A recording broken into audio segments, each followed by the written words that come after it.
Hello, this is Memphis Communiversity. Today we are practicing the AP Accumulation Free Response Question, and today we are going to be doing an Accumulation Free Response Question.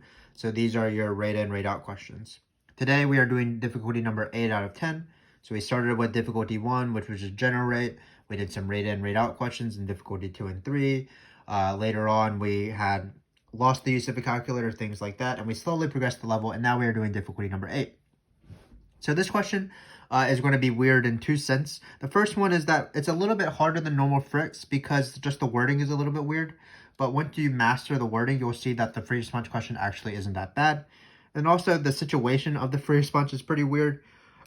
So we have our friend Phoenix here, and Phoenix is Phoenix, of course, and she does the weird thing of she likes to collect the ashes of her previous reincarnations. This might seem like a very morbid thing, but for Phoenix, this is just a ceremony that comes with being a Phoenix. So at time t equals 0, she has collected 20 grams of ashes of her previous reincarnations. That might be used, of course, for the amount formula, because we have this rate of how fast she collects her ashes. So again, this is a very strange FRQ. Probably should reword it, but I like going with it. I think it's fun. A little bit morbid and weird, but maybe that'll add to the fun. So why did they give us this point right here? Potentially it is used for fundamental theorem of calculus to find the amount at a time, or the amount of ashes she's collected or gathered. That would be 20 plus the integral of this. We've done that quite a bit of times. So the first question is, use the tangent line to approximation of t equals 0 to approximate how many grams she will have gathered at t equals 1. So it's an unusual question because it's tangent line approximation, but tangent line approximation isn't too bad. I underlined the word tangent line already because tangent line is the most important word in this question. So there's going to be 2 times. Remember that this is what the time that matters actually, because what we want to do is we want to plug in 0 into this function. When we do the tangent line, that's going to be our x-coordinate. T equals 1 is the time you're going to estimate, so we're going to cover that up. We're going to find the tangent line at t equals 0 and then plug in 1 afterwards. So in this case, what we need to do, of course, is we need to find a point and a slope. That's what a tangent line here is, so it's going to be point. The point is easy. It's just 0, 20, because that's how many grams of ashes she has at t equals 0. So that's going to be my point here. The slope, of course, of a tangent line is the derivative. And here, remember that the rate is the derivative, so we're not going to take the derivative of this. All we're going to do is we're going to plug in 0. So when we plug in 0, we might get our slope here. Let's do that with a calculator. So when you're doing this with a calculator, I have my friend Freddie here. What you want to keep in mind is that you do want to have this dot. Sometimes when you have an inspire and you type it in without the dot, the calculator doesn't know what it's doing. And then also you might not know what the square notation is, but this is the same thing as all of this cosine of t over 4, all of that squared, as you'll see. So I'm going to just type this in a calculator. Again, I'm going to plug in 0 for t. So I'll do that real quick. 40 times square root of 0 plus 1. Again, you can probably do some of this in your head. The square root of 0 plus 1, of course, is 1 because it's the square root of 1. But I might as well just use the calculator. Times, now I'm going to start a parenthesis. So it's going to be cosine of 0 over 4. No, yeah, 0 over 4. So again, you might actually know how to do all this because all the numbers are pretty easy. Of course, we just get 40. We didn't have to actually use the calculator. Just wanted to sort of show you how to write cosine squared. We'll use that later. But when you plug in 0 here, of course, the square root of 1 is 1, and then 0, cosine of 0 is 1. So we ended up just getting 40 here. So now we're ready to write the equation of our line. We're going to use, of course, point slope form. So it's going to be y minus this point right here is equal to 40. And you can write x minus 0. So it's y minus the y coordinate equals the slope, which happens to be p of 0, minus the x coordinate. Then, or really it's t. We can write t because the independent variable is t. So again, this is how you do tangent line approximation. It's very easy. You find your point, you find your slope. Usually you have to take a derivative, but in this case you don't have to. The derivative is already provided. So at the very end, all we're going to do is plug in 1 here. So you're going to get 1 is equal to 40 plus 20. That's going to be 60, of course. because we bring the 20 over. We plugged in t for 1. So this is the answer for the first one. Approximately, she will have gathered 60 grams by t equals 1. Grams of ashes, of course. Strange, morbid question. But again, tangent line approximation isn't too bad. You find point and slope, where slope is derivative. Just make sure if this is the derivative already, which it is because it's the rate, or if it was the amount, then we would actually have to take a derivative with Freddie over here. Freddie would take a derivative for us. And then once you have the equation of the line, that's when you plug in the number that you want to approximate with. So the next question also isn't too bad. It says, to the nearest whole number, find the total amount of ashes that Phoenix will have retrieved over the interval 0 to 20. So the question that we need to be asking ourselves is, it is going to be an amount, but is it amount over a time period or is it amount at a time? So basically what we need to know is, we know that it's going to be the integral of 0 of 20 of this function right here. So we can write that 40 square root of t plus 1. We can write it again like this because this is how we're going to type it in a calculator with dots. But the question is, should we add the 20 in the front? Should we add the initial amount? Well, because we're finding the amount of over a time period, how much she gathered just from that time period, not finding the amount at t equals 20, we are not going to add the initial amount. So this is amount over a time period. Basically, we just want to find the accumulation of her gathering process from t equals 0 to 20, because that will be how many grams of ashes she will have gathered. And the initial amount doesn't affect that, the amount over the time period, if that makes sense. All we're doing is we're finding the net change or the accumulation of this rate over this time period. We're not going to add the initial because we don't want to find the amount at t equals 20, for example. So once you set this up, then this is going to be the answer, amount over a time period. So let's try to type in into Freddie and see what he gives me. So it's going to be math. So it's going to be 0 function 0 to 20, and then we're going to type in the function. Let's try to type it in slowly.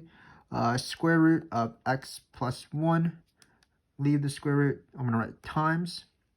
Then again, cosine squared, you want to write as cosine of the thing squared instead. So in this case, we're going to write cosine of x over 4. Oh, we need an extra parentheses. Let's see if we can insert a parentheses over here, because we want to be squaring the cosine. So that'll be squared. And then this will be our function. Looks like it's going to be 1135. We are rounding to the nearest whole number. Remember that this is often a question that people miss up because they're so eager doing these integrals. They're so fun to do that they forget to round to the nearest whole number at the end, and they lose a point, which is sad. But it is an easy thing to mess up. So in this case, it's going to be 1135 grams. We use the correct units because it's grams. It's the amount over a time period. So not a very difficult question. Again, the only choice is when you see amount, you know that it's going to be an integral. The question is, should we add the 20 in the front? In this case, we didn't add the 20 because it's amount over a time period. We've done amount over a time period quite often in this difficulty set, so hopefully you are accustomed to it by now. So next question we have is a weird average question. So we have average value. Keep in mind that this is not average rate. If you're doing average rate, that's totally different than average value. Average rate is going to be the algebra slope of this function right here. But in this case, we are doing average value. So let me remind you what the average value formula is. It's going to be 1 over b minus a, the integral of a to b of f of x dx. This is what the average value formula is. Great. So in this case, it's going to be the integral of p of t from the very beginning. So p of t. Great. And then unfortunately though, there's no numbers to put. They didn't tell me the numbers, but they did tell me this fact that Phoenix might stop doing her whatever this hobby is, this morbid hobby of collecting her ashes, when p of t is greater than or equal to 100. once that's considered. So what we need to do is we need to find the values for P of t greater than 100. So what we're going to do is we're going to graph P of t. We're going to set it equal to 100 and see when P of t is greater than that, and that will be our endpoint. So again, this question is a little bit weirder than normal because it's an average value question, but it's not going to be the average value over 0 to 20, for example. We need to actually find the time. So let's do that real quick. So what I'm going to do is I'm going to take this function and I'm going to plot it. So let's remove that. So it's going to be, again, 40. Let's look at the front. It's going to be this guy right here. So 40 square root of x plus 1, go outside of the square root, times, in parentheses, cosine x divided by 4, close the parentheses for cosine, close the parentheses, and then we need to square it. Then looks like it's going to be, remember we're also graphing the function 100. So here the window is going to be quite weird.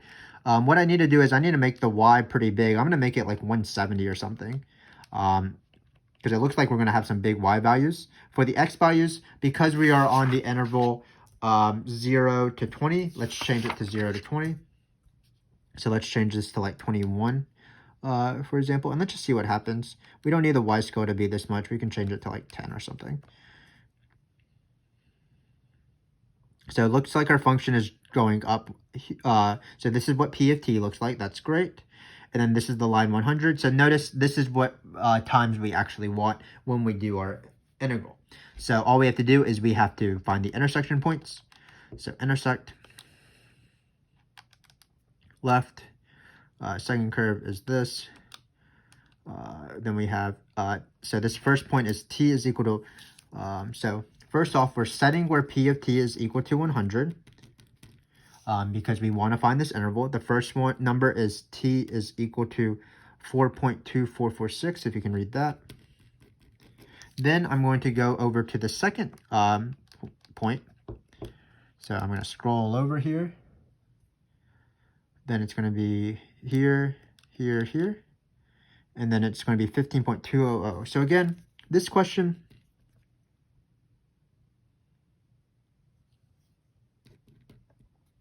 I think I wrote down the wrong point. Let me retype the point in for that first one. But again, this question is a little bit weirder because again, it is average value, but unfortunately, they don't give me the point for average value. They don't give me the interval that they want me to do, so I did have to do this sort of intersection thing. Sorry. I just wrote this point down. I think it's 10.4, but let me just make sure.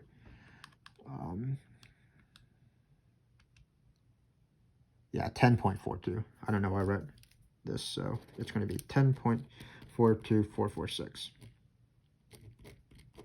So again, this average question is just like normal average questions. It's going to be 1 over b minus an integral of something. Unfortunately, usually they say find the average over a time period. T equals 1 to 7, so you would do 7, 1, 1 over 7 minus 1. But in this case, they're not doing that. We had to find these time periods with a calculator. This is the time period where P of t is greater than or equal to 100. So we're going to put these numbers on the integral. So it's going to be, if you can tell what I wrote, I can't even tell what I wrote, but it's 10.42446. And then it's going to be 15.22016. So this is, if you're using the front page, just this integral by itself is the amount of ashes that Phoenix collects from this time period to this time period, but we're doing average value. So what we want to do is we want to divide by the length of this interval. So it's going to be 1 over these two the difference of these two numbers, minus 10.42446. So this is what we need to type in a calculator, which is kind of ridiculous, but still not too bad. So I already typed in this calculator earlier, so all I have to do is change the numbers. So what I'm going to do is I'm going to change this top number to be 15.22016. And then I'm going to change this bottom number to 10.42446. I'm going to hit enter. Looks like I'm going to get 629. But remember, I have to divide by the difference of these two numbers. So it's going to be 15.22016 minus 10.42446. And then we're going to get 131.230. Remember, if it Doesn't say round. What you do is you cut it off after 3 decimal places, or you round to 3 places after the decimal. So it's 131.230. They do want me to indicate units of measure, which is often a tricky question for average. But remember that when you're doing average value, then the units match the units of P of T, because the average of P of T is still P of T. So in this case, P of T was in grams per month. So this is going to be in grams per month as well. And this is going to be our answer. So again, not much of a harder question. If we just stick to our guns and we know what average value is, we write down the formula for average value. We apply it in this case. Unfortunately, we didn't know the numbers. So what we had to do is we had to read the question. The question says, find all the values for which P of T is greater than or equal to 100. So we graphed P of T. We graphed 100 as well. And once we were able to do that, we were able to find our time values so that we could do average. Keep in mind that there is a different question. I'm going to put it in this box right here. A question that is also asked quite often is average rate. You obviously don't need to construct questions when you're taking the AP exam, but it's nice to see different things. So this is the average rate of change of P of T. What it would be is, instead of this formula right here, say we're trying to find the average rate of change of 0 to 20 from a P of T because it's easier to write.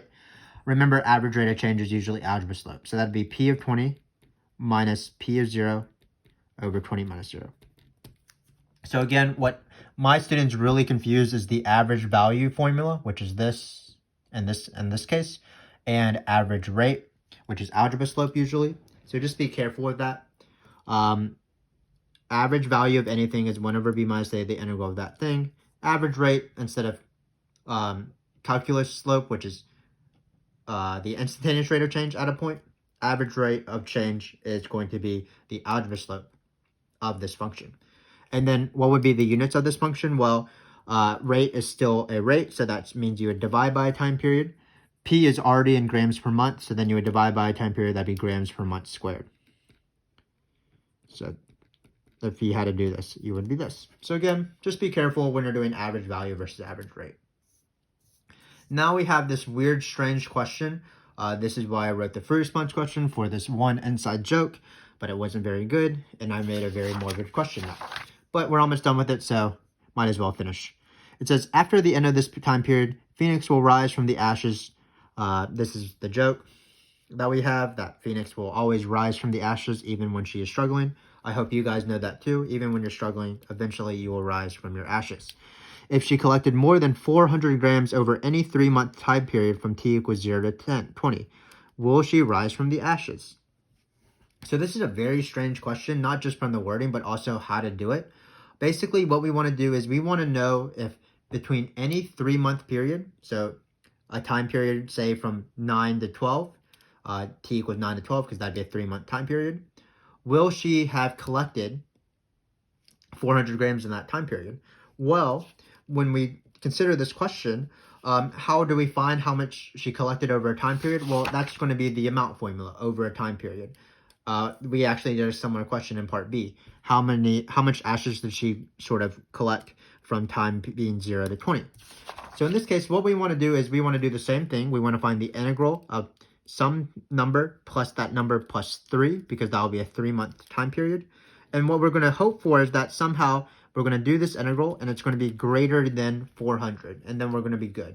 If we can find any time period, then we will be good, because then she will have collected over 400 grams in this time period. So the question is this true?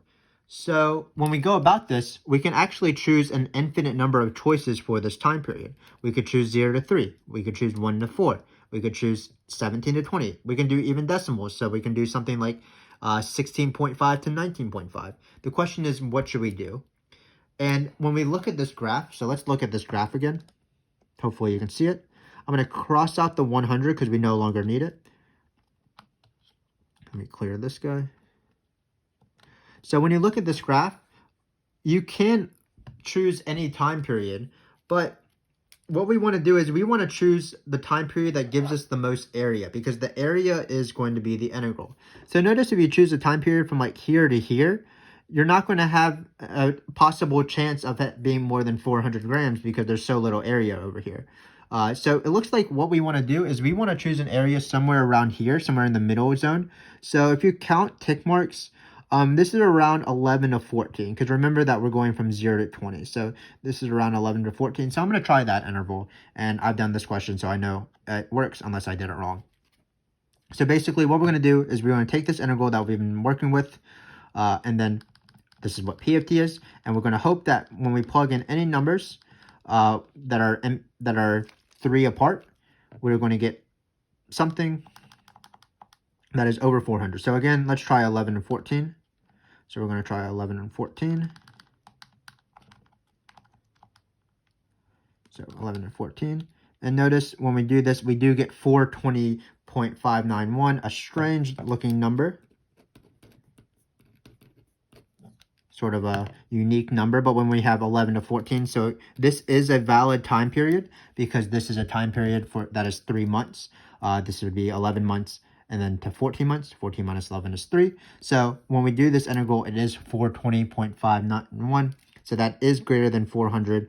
So it looks like we found one time period. All we had to do is find one of them. We didn't have to find multiple of them. So as long as we found one of them, we are good to go. This is greater than 400. So it looks like Phoenix will rise from the ashes, which is lovely, of course, because we always want to achieve success eventually. So we had this really worded frick, but hopefully you see that this frick wasn't actually too bad. The first question was tan line approximation, but all you need is a point and slope, where slope in this case was the given because that was the derivative. And then we set up the line, plugged in 1. Then we had our normal amount over a time period question, which was not too bad.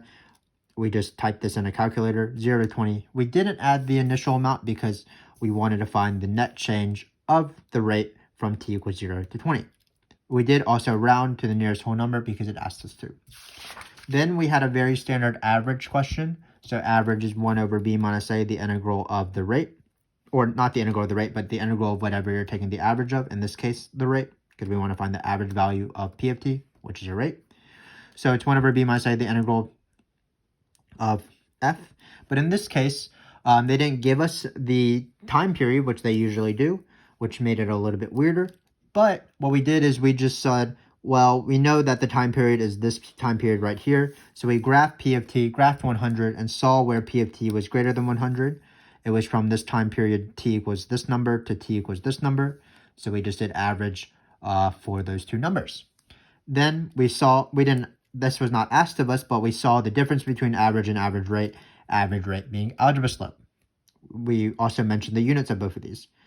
The average value of P will share the same units of P of t, and the average rate of P of t will divide by a time period. So in this case, it will be grams per month squared.